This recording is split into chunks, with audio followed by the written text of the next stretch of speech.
go, and with me today is going to be a hot group. First in is Dr. Ken Lloyd from LA, and Paul Falcone is coming in too. So this is going to be great. And as you see, we are live. The bells are ringing for Paul Falcone and Ken Lloyd. Welcome, my friend. Thank you. Nice to be here, Ed. Hi, Ken. Hey, Paul, great to see you. Thank you. You too. Thank you. Yeah, this is great. Okay, so and in the background is a good friend, my friend Dave. He's in the garage, I think, or where are you?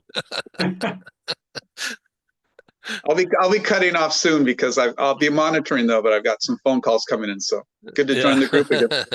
Okay. So why don't you just introduce yourself from a point of view of your professional background? Dave. Well, myself? Yeah.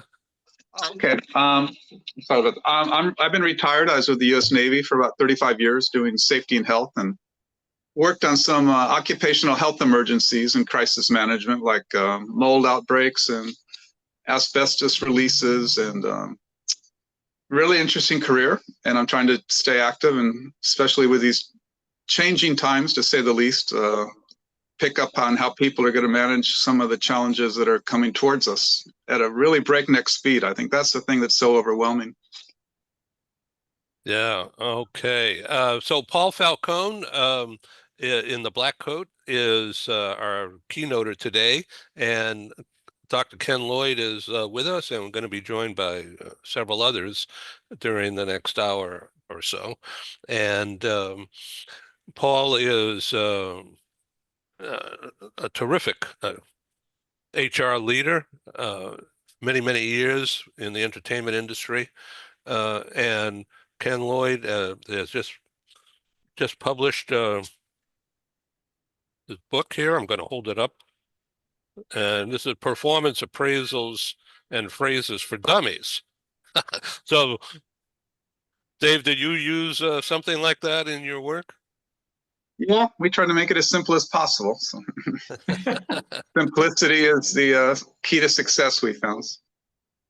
That's great. Okay.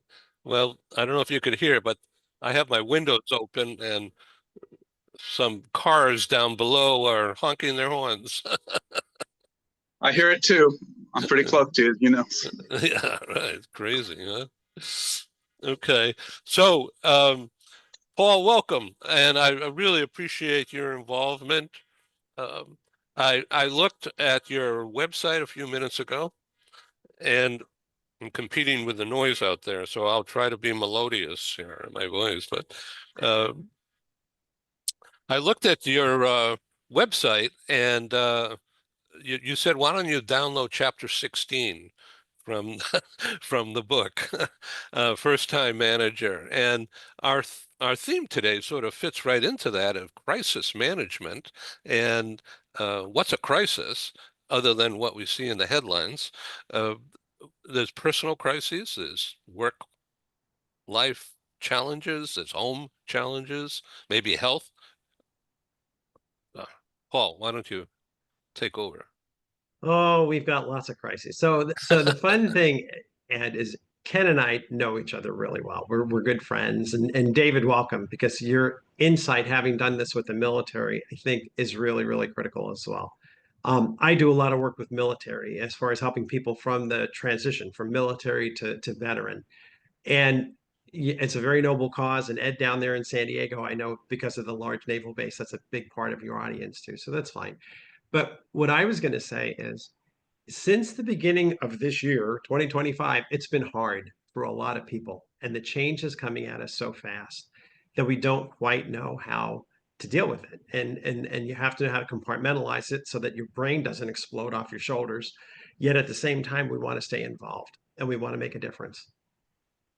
And so, regardless of what you're looking at, and for those of you who are listening in who are not from Southern California, we had two massive fires in Southern California. One in an area called Altadena, which is right next door to Pasadena, if you know that name, and one in Pacific Palisades.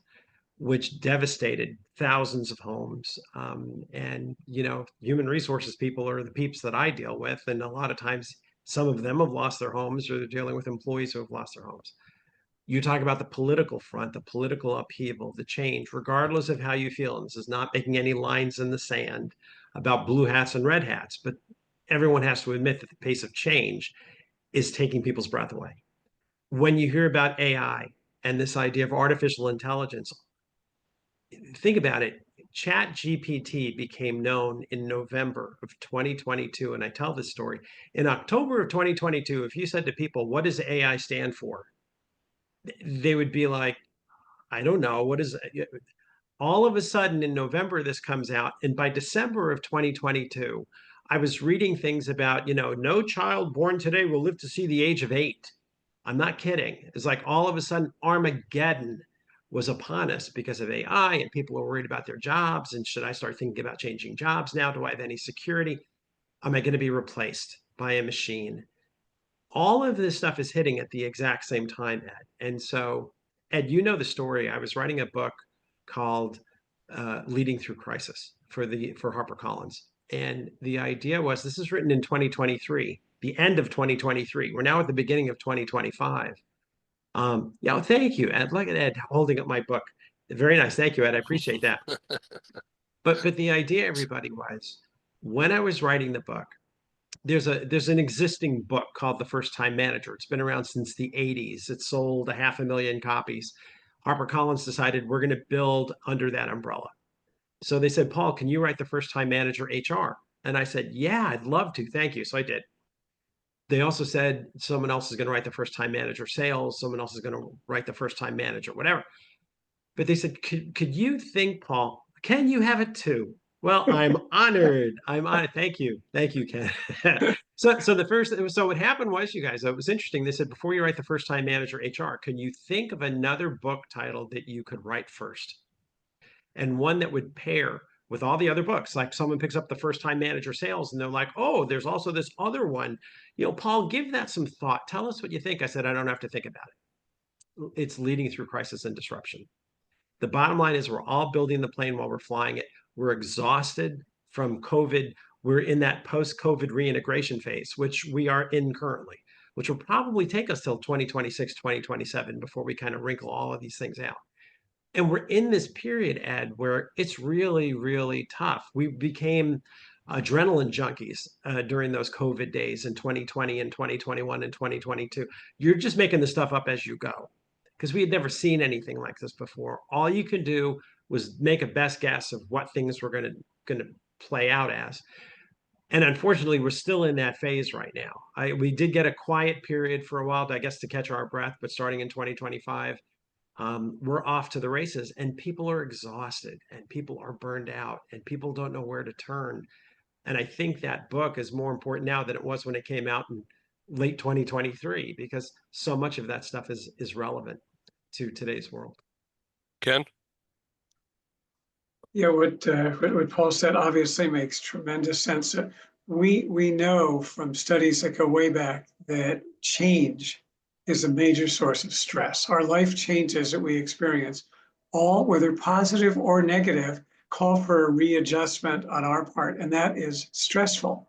And while it's nice to think, well, yeah, I've undergone a change, I just got promoted, there can be some stress with that, but it's a positive change, but still stressful and burden. Now you look at stress at the level that Paul has described that's been experienced locally, nationally, internationally. And as Paul said, people are just in a state of flux, confusion. There's angst, anxiety, depression. We see the impact that these changes are having on people, and they affect the workplace. They affect how people do their jobs, how they work with others, where their careers are going. People are stepping back and wondering about all this. So I could have a job tomorrow, and all of that angst that's going on has really created a crisis mode and environment that people are operating in now. And to deal with that and to try to generate a productive mindset within that framework, we need help. And frankly, there are experts out there like Paul who can give you some real plans and strategies. Look, here's a roadmap that can help you get through this successfully, because we're beating ourselves up now as all of this is going on, and people need help. A lot of people don't like to say it.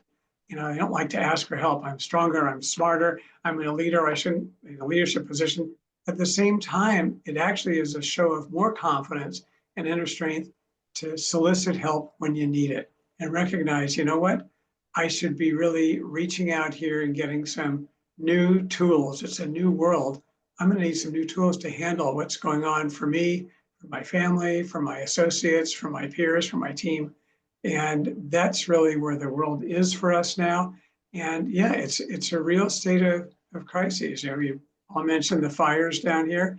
And we know personally many people who've lost homes, friends of our children who've lost homes. And then you look at the youngsters, what are they going through? First, they're going through remote learning because of COVID. And so they may have learned their ABCs, but not how to work productively and successfully with other children. You know, the teams, fitting in, not fitting in, rejection, success, all that social interaction that, well, this type of communication is great. We can see each other. For children growing up, they need more. Humans have evolved by those interpersonal dealings. And then these children who've been home because of COVID, the houses burned down and the neighborhoods burned down and the schools are burned down and they're sent all over the place to try to get their lives going. Look at what they've experienced over the last, since what, COVID-19, since 2019, what they've gone through. And let's say that they're 10 or 11 years old, what a percentage of their lives. And they're going to need help and their parents are going to need help. I mean, it's crisis after crisis in the home and in the workplace. So this is a critical topic today where people at all levels and in all arenas really need help. Thank you for that. Thank you so much. Paul, the people in the workforce today, there's multi-generations. So how do you recommend, how do you teach your clients who are the corporate executives or corporate line managers or first-time managers? How do you teach them to shape up? How do you teach them to behave as leaders, as coaches? That's a great question, Ed. This is the first time in US history where we have 5 generations in the workplace. We've never had more than 3. And it's hard. The last company where I worked, and I left there in 2022 to start my own consulting firm, but it was healthcare. And the chief nursing officer, who we rehired, who used to work with us, rehired on with us at 78 years old and is still there doing very, very well. But the reality was she decided, I'm kind of bored. Retirement isn't for me. And I want back in. And she was wonderful when she worked there the first time. And she was wonderful when she came back. But you put that up against 18-year-olds and you have people in their 80s, and there's a lot there. So to answer your question quickly, I'm going to make you smile a little bit. Watch a movie together. It is called The Intern with Robert De Niro and Anne Hathaway. And I'm not kidding. This is a team building moment galore. Have people watch that movie. It's such a good movie. It's fun. It's moving. It's well done, but it talks, I won't give it away, but it talks about Robert De Niro, who is a retiree, applying for an internship in a startup company.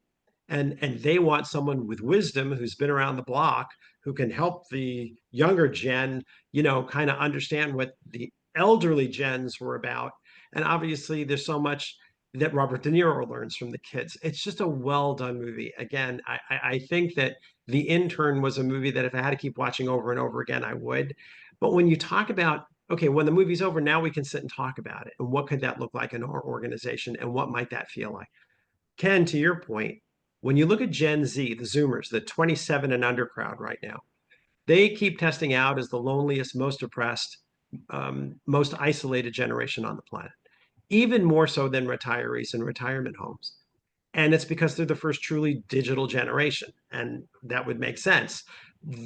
What used to be much more social interaction for us as kids, they didn't have that. It was all texting and IMs and everything else. And they lost that human connection. Compound that with the fact that COVID kept them home. statistically, even the ones now that are in their mid-20s are still, many of them, living in the same room that they grew up in. Now they have a job and it's a 100% remote job, for example, but they never made that healthy move out of the home and into their own independent, apartment. There's a lot that's going on there. This is moving very, very quickly. What I hear about when I train and when I consult is, oh, these kids, they want the corner office by the time they're 30. And I say, stop, you're sounding like my dad, because he used to say the same thing about me. Oh, you kids, you want the corner office by the time you're 30. I get it, but it is a little different this time in the sense where the elements that I had growing up, I had friends at work, I had coaches and I had mentors at work. I had people who were my peeps at work. This generation doesn't have that. And as much as they think they want to stay home and they want to work remotely, what the truth of the matter is they're missing out on such a rich part of their lives, of forming friendships now that could last entire lifetimes. So again, where's that balance? Where CEOs are talking about bringing people back to the work, that's not all because of productivity paranoia. They're afraid of them not doing work and taking advantage of the company. That's not all CEOs. That may be some, but more CEOs than not are worried about the team building aspect. Ken, to your point, the idea of innovation and creativity coming from people who trust each other and know each other well and have one another's backs. That social piece that makes people feel like they can do their best work every day with peace of mind. That's the stuff that's missing out there. And there are CEOs I've spoken to who say, I worry about the younger gen. I want to get them back into the workplace because I want them to have those same experiences that I had as a kid, because I knew what they meant to me, Paul. They meant so much. And so we're finding this all coming together. And finally, add to a long story to a long answer to a short question.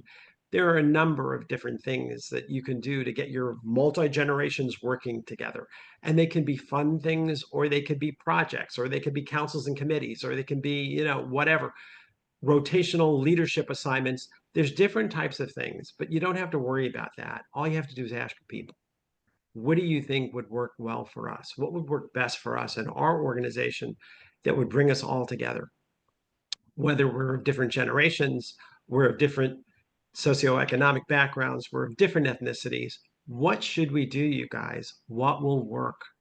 And you'll hear everything from watching a movie together to bringing in every month, potlucks and making food from your culture, but getting people to spend time with each other. Because one of the things, there's a Harvard Business Review book. They have those series of books that you see in Barnes and Noble and at the airport, those HBR books, Harvard Business Review. One of them is called On Teams.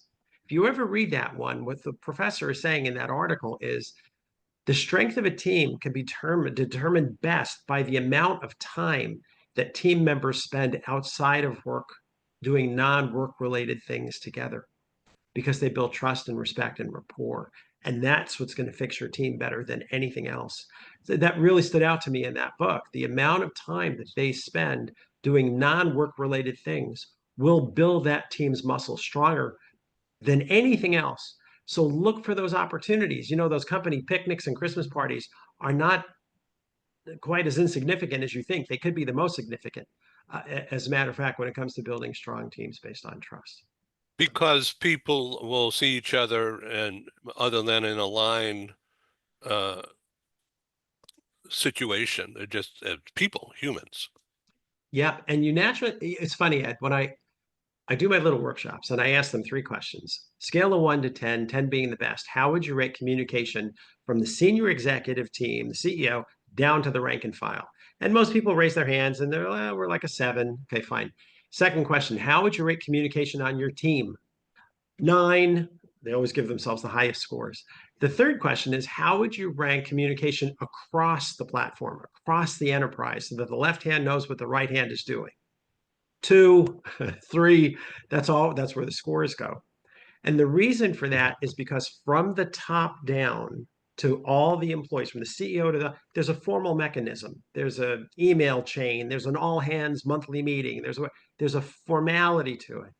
When it comes to what you do on your teams, you do weekly staff meetings. You have one-on-ones. There's a formality to it. When it comes to cross-pollinating across the enterprise, there's nothing formal about that. That's all informal. And what's going to make that informal piece come together is people who trust each other. I get an email. Ken Lloyd isn't on it. Oops. My buddy Ken, he should be on this. He needs to, and I send that email straight over to Ken, and he knows what's going on. That's an informal chain, but it still works. But how do you don't want to make a formal chain? Then you're going to have management by committee. You can't have a committee. That's not practical. So again, getting your people to know people outside the immediate group, outside the immediate team. I call it cross-pollination. You can call it cross-collaboration.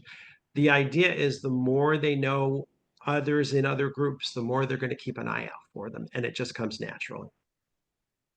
Ken? You know, obviously, totally agreed. It's far more likely to happen when individuals are actually at the workplace, not specifically advocating return to work every day, 5 days a week, but a lot of that cross-pollination occurs informally, face to face.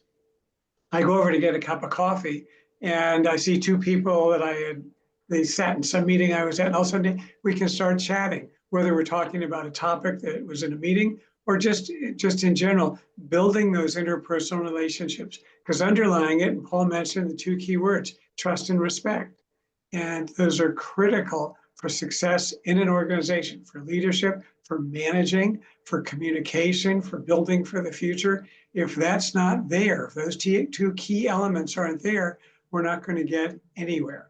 Those are the key factors to build on. And they're not just words. They have to be part of the culture, part of the behavior. They have to be real and genuine out there. And not just saying, yes, we have a climate here of respect and trust, and then just ignoring people, communicating poorly, trickling across one area to another. That's not it. It can't be just words. It's more than words. We really have to live that way. And for our remote employees or those who are coming in on a more intermittent basis, the same still applies. You can still contact some of these remote employees. It doesn't have to be because we have a meeting at 2 o'clock and I'm going to check in. Hey, I have some time later in the day. Is there a chance we can, or just pop in? Like sometimes that happens in offices. It certainly happens when you're standing at a coffee bar, grabbing that cup of coffee. In the company where I used to work, we had coffee bars all over the place. Not because we're trying to push coffee on the employees. It just was a reminder and an easily accessible way for them to get up from their desk, get out, walk down the hall a bit, see someone in the hall. Hey, good to see you, Paul. I haven't seen you in a while. How you been? And now we're on our way. But building those relations are very, very important, and in a trusting and trustworthy way, or we're just making noise. And that's going to end up creating more problems. Paul, I really loved the idea of watching a movie together, and I did see that movie. And Anne Hathaway was the owner of the startup, right? Correct. Right. Right, right. And it didn't work at first, if I remember the storyline. And then something happened and they started over and then it gelled Because you needed, because of people relating, understanding each other. correct. And you needed the wisdom. With the one thing the younger gen was missing was the wisdom from the elders. And I've always said we've lost the ability to sit around the campfire and pass wisdom from the elder generation down to the younger generations. We're too busy. What you had a picture there was very successful young people who were too busy. And they weren't taking the time to get to know one another. And all of a sudden, in comes this elderly person out of retirement to be quote unquote an intern who could bring that wisdom and can help build those relationships. And what it did for her as the CEO of the firm and how it kind of brought her back to herself. Because I think the whole point, again, not to spoil the movie, but she was losing herself in the work. And that can happen when you're so busy that you lose track of things. Ken, what you said before is kind of spot on. It's like the ability to walk into the break room and talk with people, that's golden. You don't have that when you're a remote worker. Now, when you lead a remote team, you have to be much more deliberate, purposeful, intentional in terms of how you try and do those things. But your reality is, if you're living your life in a foxhole, I get an email, I read the email, I do my work, boom. I don't, even if I notice that Ken Lloyd isn't on it, that's not my business. Ken has to figure that out, right? That's where the mindset goes. But that misaligns your entire team because they're now working independent of one another as opposed to through one another. And that makes the difference. That's the harmony, that's the glue. And I think that really is what makes the key difference in what's a successful team versus a non-successful team. So how do you teach a first-time manager how to behave? I don't know if there's a better word. That's a good question. I happen to have written a couple of books on that one. And yeah, the funny thing is to me, first of all, there's a role model issue. I mean, more people watch us than we think. And I don't say that from a big brother standpoint. I think that you are the role model for others. What they see you doing, they will repeat. If what they're learning from is a model of selfless leadership, of values-based leadership, of people who are good listeners, of people who see themselves as coaches and mentors, not just managers and supervisors, they're going to learn what management is about the right way, the healthy way, at least for a knowledge economy like we live in these days. Unfortunately, a lot of people are going to have to unlearn what they've learned because they've not had good managers. And they say things like, well, to be an effective manager, you must be feared. Baloney. I worked for someone who I was afraid of once, and I couldn't walk and talk and chew gum at the same time. I was so afraid of making a mistake. Now you look at all these CEO surveys, and what they're saying is when top 5 things they want, among the top 5 things they want is innovation and creativity from their employees. You think you're going to get innovation and creativity from someone who's afraid to make a mistake? It'll never happen. They won't take that risk, right? It becomes more of a compliance mindset. I'm more of a, I will not make a mistake and I will not make an error, so I won't be yelled at. And another example of that, Ed, and again, it's important to have bad leaders because they help you define who you're not. That is actually important for us as we're growing up.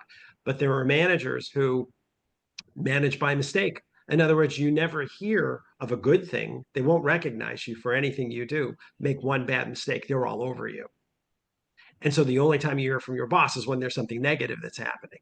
And if that's what you build into your people, they'll feel like they're not going to recognize anyone for extraordinary achievement or extraordinary effort. They're not going to call them out for doing the right things. If you don't hear from me, you're fine. Yeah, the problem is the psychic income that keeps people happy is recognition. Everyone wants to know they've done a good job. And if you can call that out in public, I'm not saying calling them out for showing up, but I'm saying when they've reached some kind of a milestone in terms of their achievement, or they've done some extraordinary effort that, well, didn't pan out, but man, they did such a good job at that, call that out. And what you'll find is people will respond, their chests go up. They go home and they tell their family, my boss called me out in front of the whole team today to say what a great job I did with blah, blah, blah, blah, blah. It costs you nothing. Recognition, when done well, is the biggest motivator that exists on this planet, and it costs your organization nothing. Yet too many people have learned the wrong habit, saying you don't call out people for doing the right thing, and you make sure they're afraid of you. Well, you're going to get what you're going to get. If that's the culture you want to create, that's fine. But the key question I always ask as an executive coach is, would you want to work for you? Be honest. And they just look at me, and then they look down at their feet, and then they look up to the left, and then they come back at me with an excuse. Paul, I'm so busy. I mean, I think, but sometimes I'm not judging them. It's okay. But think of it this way. If the whole company followed your lead in terms of your role model leadership, the behaviors that the whole company followed your lead, would you be happy with where you took it? Would you want everyone to be you, mini you? And to the degree that you say, well, no, not always, probably sometimes no, that's okay. Just fix it. Just change your sponsoring thought about swapping 1 or 2 of the bricks in the foundation of your home. The whole foundation will become stronger because of those 1 or 2 bricks that were getting kind of cracky. That's all you have to do. You don't have to knock the whole house down. I'm not asking anyone to do that, but that's how you grow and develop, right? Character development in a movie or in a book. It's like the person is learning, and as they're learning, they're applying those new things and they're finding they get different results. It's as simple as that. So that's kind of how I look at it. But whether you're talking about multiple generations, you're talking about multiple ethnicities, you're talking about people from different socioeconomic backgrounds, bring people together. To the degree in today's age of crisis and disruption, to the degree that people feel like they have one another's backs, they will thrive.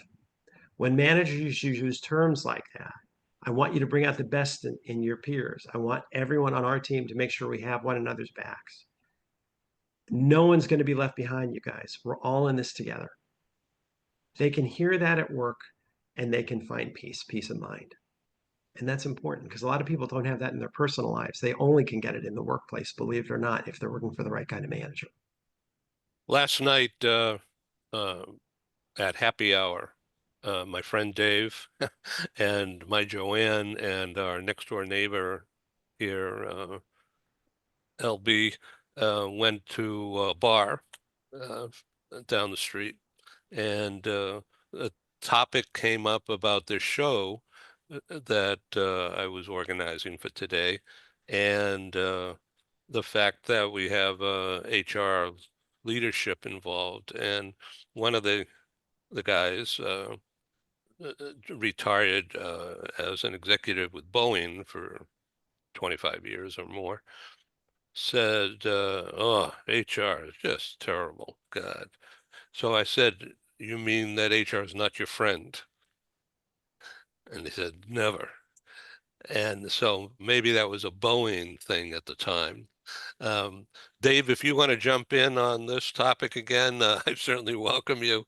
But Ken, you were in an HR leader role um, for many years. Were you a friend to the employees? Well, it's very interesting. It's not that you want to go out and, in any position, be super friends, because that typically leads to some people feeling that you're more friendly with some than others. Well, we want to be friendly to all of them. And one of the goals, rather than being friendly, but having friendliness be simply a byproduct by being responsive, fair, equitable, inclusive, building and working with the teams and being accessible when you're needed, and showing and demonstrating professionalism along the way. Recognizing, for example, the tie-in with Paul's point, what's employee motivation all about? Gee, we just got this new wallpaper and it's all painted in new lights. This is going to motivate the employees. No, it's not. No, it's not. Maybe if you had no lights at all, they'd be demotivated because they can't see. But just because you put in lights, those aren't motivators. Motivation, just as Paul was saying, achievement, recognition, responsibility, opportunities to advance, and interesting and challenging work. As we've talked in the past, psychological safety. It's okay to come in with an idea that might not be the best in the world. And if you make a mistake, let's build on it. Let's learn from it to create a productive and positive, developmentally oriented atmosphere and environment. And recognizing, in terms, we're talking a little bit about knowledge and wisdom, recognizing the difference. Knowledge, I can have a gazillion facts, got a lot of knowledge. Wisdom is a little different from that. It's from the experience and learning how to apply that knowledge and use it and grow from it and channel it. So oftentimes we'll see that some employees will come in with a lot of knowledge, but not too much from the wisdom because they haven't had a lot of work experience. We want that blend. And certainly to be friendly, of course. And when I hear HR department is not a friend, we can all get the image of the HR person, the door is closed, you go in, what do you want? I'm busy, here, take care of these papers, do it in triplicate. That's another era that fortunately I haven't lived in many, many, many years. And for a company to be effective and successful today, it really does need to focus on the people. And that's where human resources, if as a fully knowledgeable, up-to-date department, can really do that. If they're just a bunch of bureaucrats, whether it's any managerial position, yeah, that's not friendly. That's not helping get the organization where it goes. But my goal would not be to have a friendly department. I want a department that's professional, responsive, respected by the employees, takes care of the team, listens. And yeah, we're friendly, but that's not the number one thing is be friendly, because there are plenty of friendly managers out there, just to go one point. Friendly is all get out. They're not getting anything done. There's no productivity, there's no performance, there's no growth. But yeah, they're friendly enough. That's not the criterion. That should just be part of a lot of other very important key functions that a fully effective HR department can do. When I was back at the company that I used to work for as in a basically employee planning and development role, the HR director was a wonderful person. I would describe her as the person who puts the human in human resources. So she had all the technology, but the human side is there. And yeah, friendly, personable, likable, accessible, responsive, all of those qualities need to be there. I think David's describing a department where those factors aren't there. You hit the bureaucracy, and that's not fun or friendly for anybody. So, Paul, let me ask you a question that's a little bit different. Um, if you found out about two employees having a sexual social relationship, what would you do? You encourage them to stop it, or just stay out of the way until something happens? Yeah, no, it's a good question, Ed. I think a lot of it depends on the company. Companies can have policies that forbid employees from dating one another. That's rare. I don't see much of it, at least not in California, in my experience, which is where I grew up for my adult career. In other states, these types of clauses may actually exist. But the real true driver is what's the relationship between the two? If one reports to another, that's a problem. If the two are peers, that's not so much as a problem. The disclosures that companies typically require, publicly traded companies that have codes of conduct and business conduct statements, and require employees to disclose if there are any relationships that are going on there between a subordinate and a manager. The reason they're doing that is practical. It's like, well, if they break up, and something negative happens to the one who is the subordinate, they could easily say it's retaliation, and the company gets, charged with a retaliation claim, which could carry punitive damage potential. There's a lot of drama. So companies want to know if the relationship is between a subordinate and a superior. Usually there's a simple solution to that. If that is indeed happening, you're just going to transfer that person to a different manager, just so you can take that arrow out of their quiver so they can't shoot it back at your company and say, well, they broke up and therefore this negative thing happened to the subordinate. Therefore, it was a de facto case of retaliation. But the idea is, what about peers? In most organizations that I've been part of, peers dating in the same department is typically not a problem. We just would typically, when we find out about it, we will talk to them, or at least I will. And I'll say, you guys just be careful about this. It's like, just to the degree that I don't want to get into your private matters and you are allowed to date, there can be people who are assuming negative intentions or favoritism, or one covering the other's back all the time. And it could alienate you. So just be sensitive to it and be aware of it. And that's normally how I've handled these things. Ken, can I ask, so from an HR standpoint, in your experience, how have you typically dealt with these same kinds of things?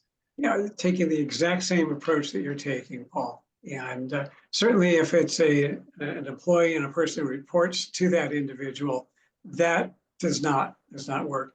The caveat here is that studies show that there's an increased likelihood of a sexual harassment complaint coming when employees are in a relationship and they break up. And suddenly one feels that I'm being treated this way, or this person's saying horrible things about me. It's unwanted sexually oriented behaviors. It can even be comments that one has made about the other. So for employers to be aware that, while we're not going to get involved in the relationships, there are some risks, and to take certainly the kind of steps that Paul's talking about, of advising the employees, them to take their time and be careful and discreet. And at the same time, certainly to take more active steps if it's a manager / direct report kind of situation, because that can spell real difficulties. Most commonly, it'll be complaints about favoritism, even though when it's not going on. But they're going together, and it's not fair. This one gets these assignments, got this corner office, or whatever. That kind of thing can go on. So we want to be aware of it. And we want our employees to get along. We're not going to dictate who can go out with them, but just to take steps to make sure it does not start to lead astray in terms of possible harassment, favoritism, complaints, interfering with the work. People could be in a relationship and there's suddenly a little too much time on non-work related matters. So we want to be aware that can go on. It's normal, it's natural. We're not going to prohibit it, but we want to make sure that we keep it in proper perspective in the organization. Ken, quick question. Ken. Have you ever had a company that had a non-fraternization policy? where people are not allowed to date, and if they start to date, one has to like resign. Have you ever worked with any organization I like that or haven't heard of worked. one? No, I've heard about that. I haven't worked with any. Just because to me that would almost be like the forbidden fruit. Ah, well, I'll show them. I mean, to me, that policy might even push it. So I haven't really worked with a company where that's gone on. Okay, right. What about this is to both of you? How did how would you describe an incentive program such as we're looking the boss would CEO would say we're looking for talent. If anyone knows somebody would like to make a referral, there's a bonus, something involved. So does that kind of thing work? Ken, you want to? Yeah, absolutely. The theory behind it in particular is that good employees are probably quite likely to hang out non-work wise and know other people who are probably kind of similar to them. You know, our friends are not wildly different from us. So if you've got a really good employee and that employee knows, has friends and wants to refer them, that's fine. And it should be what we had used was just a consistent kind of incentive at some amount, nothing to do with the dollar amount of the salary or any of that. If you refer someone, you might get a gift card of some sort, just as a thank you. Not over rewarding it, because then they're going to send in everybody they know. They walk into a market and they meet somebody in the aisle and say, hey, come over and work for our company. But to make it appreciative, because oftentimes people don't really often note that the importance of recognition is not so much in what is given, but the fact that you're receiving it. Paul mentioned recognition in public, and that it's really merited. It can't be perfunctory recognition.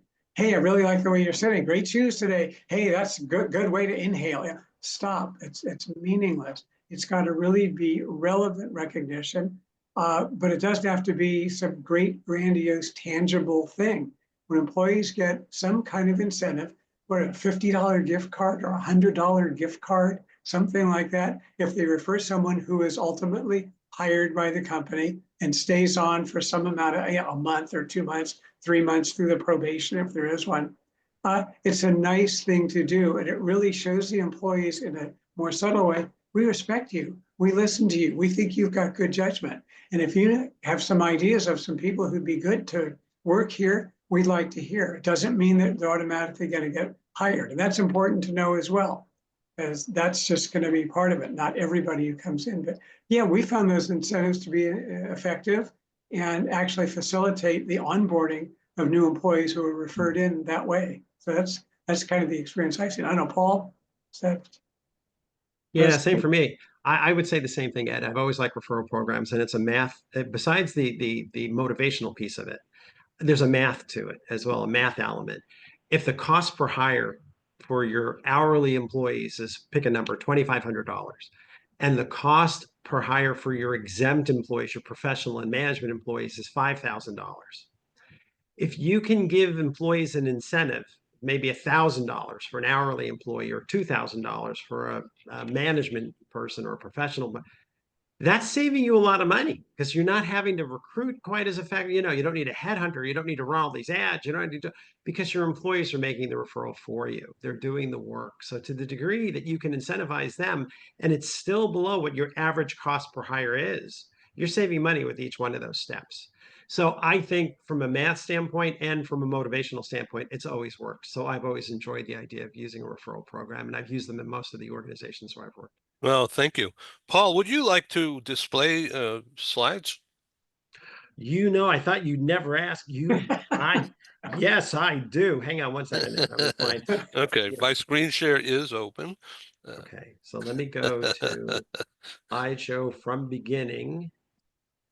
Okay, and so I have a handful of slides. So I'll tell everybody about it real quickly, and we'll go through these fast, everyone. But I put a quick little slide about who I am and my background. What was interesting that I will admit about myself, 3 decades later, is I kind of had two lives. I was doing my full-time work during the day, and I was writing at night. And I was either writing as a columnist for SHRM, the Society for Human Resource Management, or I was writing books, typically for the American Management Association, and now for HarperCollins. So my work during the day informed my writing at night. And I know that sounds like weird, but I couldn't get enough. I really did enjoy watching how people behave and how things work. So in the earlier part of my career, starting in the late 90s into probably the 2015 period, a lot of the books that I had written had to do with the employee life cycle. How do you hire them? How do you onboard them? How do you motivate them? What's performance management about? How do you discipline them? How do you terminate them? And you can kind of see from the titles that I use a lot of numbers. My publisher at the time said, use numbers, Paul. People like numbers in book titles, and it worked. So my favorite book of all is the one to the far, almost far right, the 101 Tough Conversations to Have with Employees. That's the one I think I'm best known for because it's tough to get managers to sit down to open up that conversation. It's easier for them to look the other way, sweep it under the rug, and hope it fixes itself. But if you can make them comfortable opening up a conversation, they'll be able to talk. It's just almost like that awkward first couple of minutes and giving them something that says, don't say it exactly this way. This is how I would say it, but, customize it, make it your own so that you're comfortable with it. But the best, I guess, compliment I've ever gotten, and I've gotten it multiple times, is people say, Paul, it's weird. I had that conversation with the employee. It went just like the book said it was going to. You were like a fly on the wall. Well, I'm not a soothsayer over here. I don't see things in the future. I've done the conversation 1,000 times. So that when you present people with it a certain way, they're going to respond.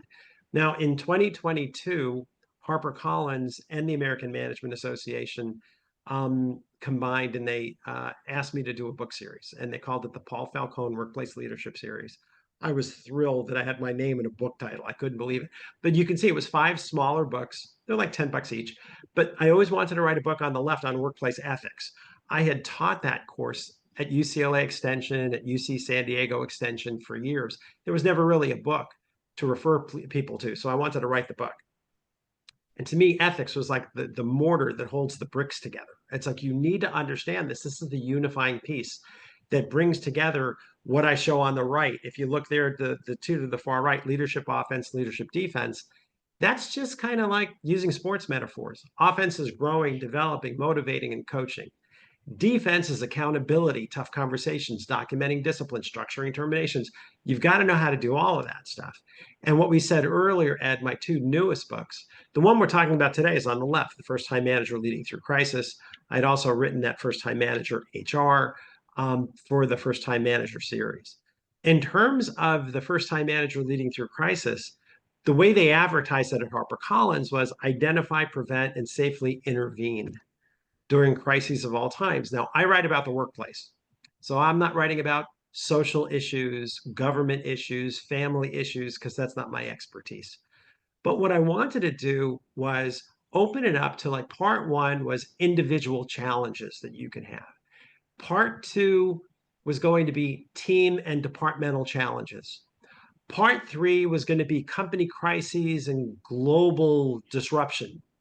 And so some of the topics, depending on what that topic was, and in the interest of time, I'm just showing part 3, some of the things that I think were real out there, and they still are very much, is the wage and hour class action vulnerability that may be lying just below the surface, but that could really have significant impact legally. And the penalties and the damage awards are intense. Look down, preparation for natural disasters, fires, floods, earthquakes. Do you know where to go with this? Do you know how to set this up? Do you know how to message this so that your employees feel like we're all in this together? We've got your back. What does that feel like? What does it sound like? The politics, and one of the things about incivility in the workplace, right? The red hat, blue hat thing, we saw that leading up to the 2024 election. So that was something that we had to address. Union organizing threats, regardless of how you feel about I'm pro-union or I'm anti-union, whatever. As an HR person or as a manager, you don't want to have a union environment. So these are some of the things that you should know about, and you should know about it before there's a union organizing threat. These are things your managers need to talk about. Return to on-site work, right? That friction of the CEO, what we call the paranoia, right? Productivity paranoia versus the younger gen saying, well, I want my work-life family balance. They are both right. But in there, how do you deliver a message so that your employees understand you're leading with your heart? That you're not just doing this in the sense of you will come back to work or you're fired. It isn't that type of message at all. And so that return to work, surviving mergers and acquisitions, this was typical for chapter 3. But to me, it's like a book needed to be written to talk about all these exigencies, all these things that can happen when you're least expecting it. And how do you keep the muscle of your frontline operational leadership team and your senior leaders? How do you keep them aligned? And how do you keep them ready to deal with these things? So that's kind of how I addressed it, Ed. And I'm happy to talk about any of this, but just to kind of give you a feel for workplace issues, from individual issues, people facing depression, people not getting along with each other, team issues, when people feel like they're mentally checked out or they're burned out. We called it quiet quitting, different types of ideas. That's kind of where I wanted to go with this book, because to me, it's like, this is really what's happening out there. And that's kind of how it all came along. So this is really great. Thank you very much for doing this, and such a great color scheme as well. One thing I don't see up there is workplace violence, shootings, whatever. That was in part 3. It's already in the book, and I only had 6 little slots, Ed, with really pretty colors on them. And I thought workplace violence is kind of a given. They would know to expect that in there. So good point. But yes, this is where it belongs. Good catch. So I bring that up because pre-COVID, um, I I I produced a series of live events with a very large insurance company that dealt with workplace violence and preparation and tactics and what to do. And it was very successful, financially successful, as well as educational successful at that time. Um, and, God forbid that there's a need for that again. But Ed, can I throw one thing there, if I yeah. may? So one of the things I talk about in the book is when you're terminating people, terminate early in the day and early in the week. Don't terminate them Friday at 4:45. And the reason why is because people need to talk. They are shocked, even if they're on a final written warning. Still, when they find out they have lost their job formally, they go into a state of shock. They need time to kind of parse this out. If you terminate someone at Tuesday morning at 10, they have all day and the rest of the week to get back to you, to talk to you about things. The problem is if you sweep them out of the organization at Friday evening at 5 o'clock like they never existed, to an unhealthy mind who has access to weapons, it could become a workplace revenge issue. And a lot of workplace violence happens Monday morning for that reason.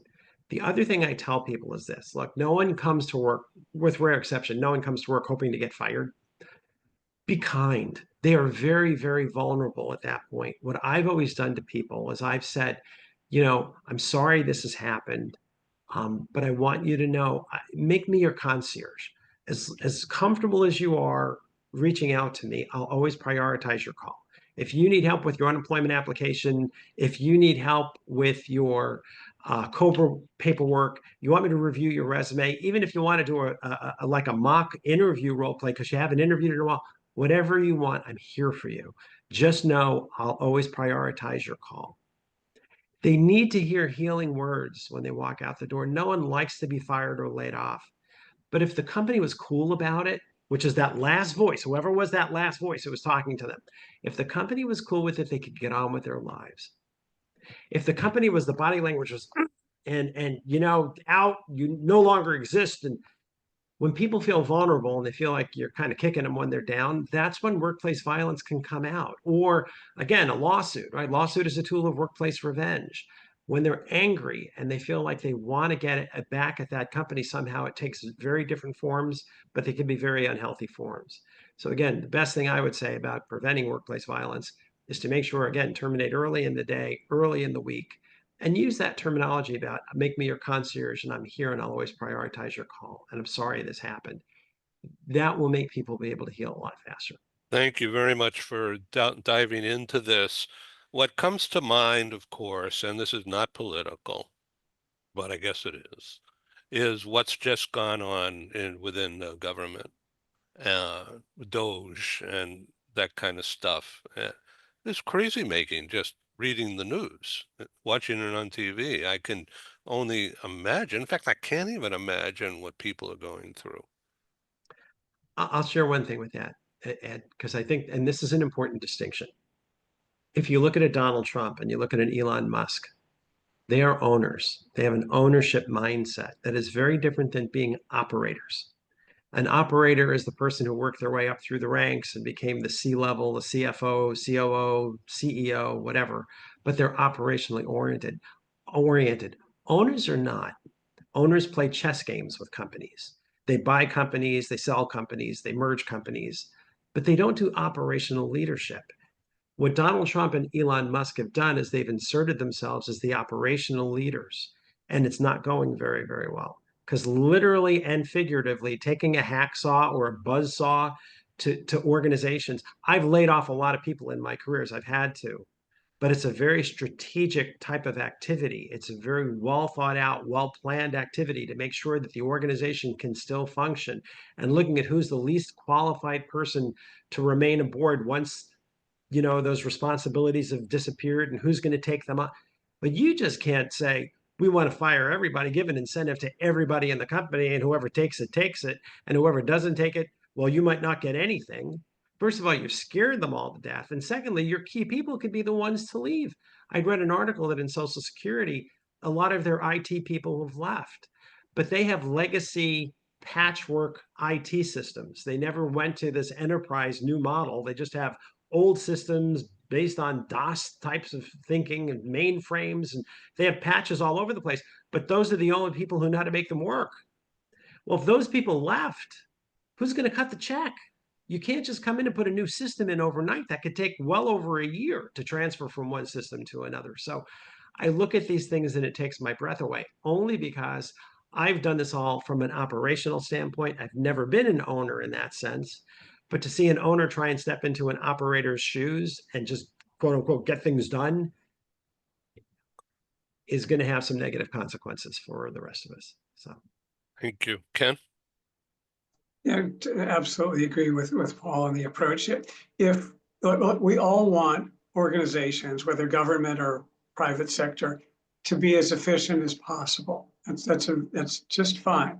But to help improve efficiency, just as Paul had said, you don't come in with some sort of a chainsaw or anything like that. Let's study, let's do our research, let's look at the future, let's look at the trends, let's look at what's going on in various departments, and let's make our moves from there in the most fair, equitable, productive, and positive way to make sure that we are actually becoming more efficient rather than, frankly, letting the whole end area go. That's not increasing efficiency. That's going to make us less efficient. All that institutional knowledge is going to walk out the door. All the policies and programs that are working are going to be up in the air. And then what do? Oh, let's tell them all to come back. Okay, now how are those employees going to feel? Are you going to come back? But we're going to put you on administrative leave. That's just not a real business-like, professional, or fair way to do it. Let's do our homework. Let's analyze what's going on internally. Let's work. Maybe there's some transfers we can implement. Maybe there can be some moves. And if some jobs are eliminated, this happens in every sector. Or what are we going to do to help this person?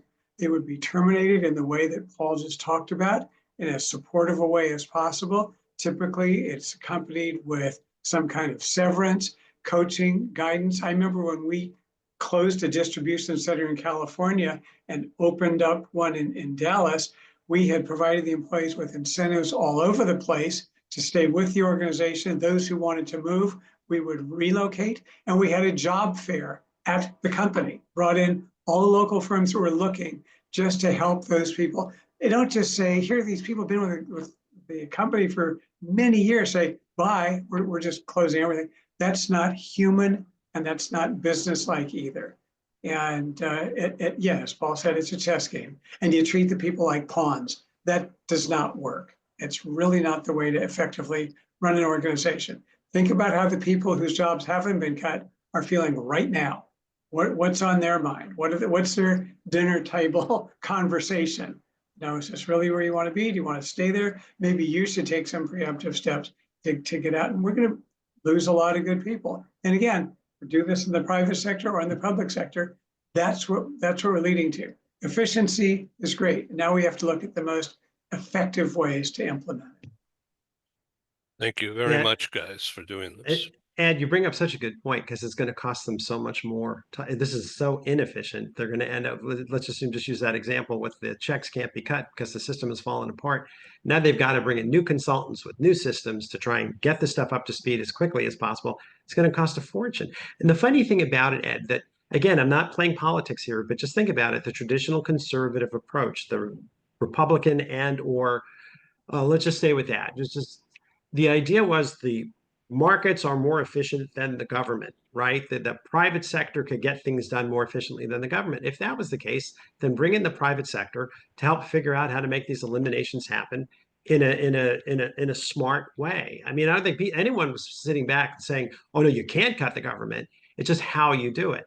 And instead, the government did it to the government, and they did it with a chainsaw instead of bringing in the private sector, who according to libertarian and conservative thinking, it should be open to the free market because the free market could always do it better. If you believe that, and if that's true, they didn't even follow their own guidebook. So it really was literally taking a chainsaw, literally. And now we're just going to see where the pieces end up. So these people, I don't know how the government works, but I would assume there's some kind of unemployment benefit. Yeah, they'll get unemployment and they'll get pension or they'll get severance packages, but how long? I mean, what I had heard, and I don't know, again, I'm just saying based on what I'm reading, that upwards of 90% of the Department of Labor was targeted to be let go. Well, if that's the case, who's going to be giving severance packages? If there's no one there to do the severance, they're going to have to give it to another department to cut severance checks for people from other departments. It's helter-skelter is what it sounds like to me. If I could interject something as a 30-year Navy civilian employee, I'm just absolutely astounded at how this happened, because we used to have this, we were threatened every now and then with reductions in force, a RIF. And that was a big deal. You had to do a year-long study, and you had to take bids from the private sector to see if a contractor could do it cheaply, if it's going to be cost-effective. And the way they've just bypassed all that and sent out people emails that your performance is not satisfactory, you're no longer needed, you leave in a month. I just can't believe the legality of that. And the unions were steamrolled over, and I just can't see how this is happening, really. So I just really feel for my brothers and sisters that are under this now. And, I don't know, some may be 5 years from retirement. What happens to their pension plans that they had? So I totally agree. It's just so incredible. I don't know what to say. I'm really speechless. So you know what? Before we move on, I want to compliment you on your work from home artwork that I saw hanging there. I know. I'm in a kind of it's very ugly, and it's very very embarrassing. So I thought it, log off. I'm making funny. I'm making funny. It's no, like, but I need to throw up a background or blur it. So next time it'll be better. Bear with me. Well, You're thank you. fine, Thank David. you. That's fine. No, but I'm kind of stuck in a corner here because the other areas are not usable right now. That I have, I live with my daughter and son-in-law, so I should have moved it out there. So sorry. Next time it'll be better. At least I got the laundry down between the first and the last. Oh, that one was one. Okay, no, it's a clothes bar. We try and not use a dryer. So. Thanks for playing. Paul, thank you so much for leading this discussion. Ken, just so smart. you just have a crispness to your responses and your add-ons, and it's a great to host a show with you guys. You make my job so easy. Very nice of you to say. Thank you. Thank you. Thanks for participating, Dave, and thank you for Very being informative. Thank you for joining me again on Global HR Business, a unit of globalbusinessnews.net. Please come back. Thank you. Ciao. Bye-bye. You well. Thank you.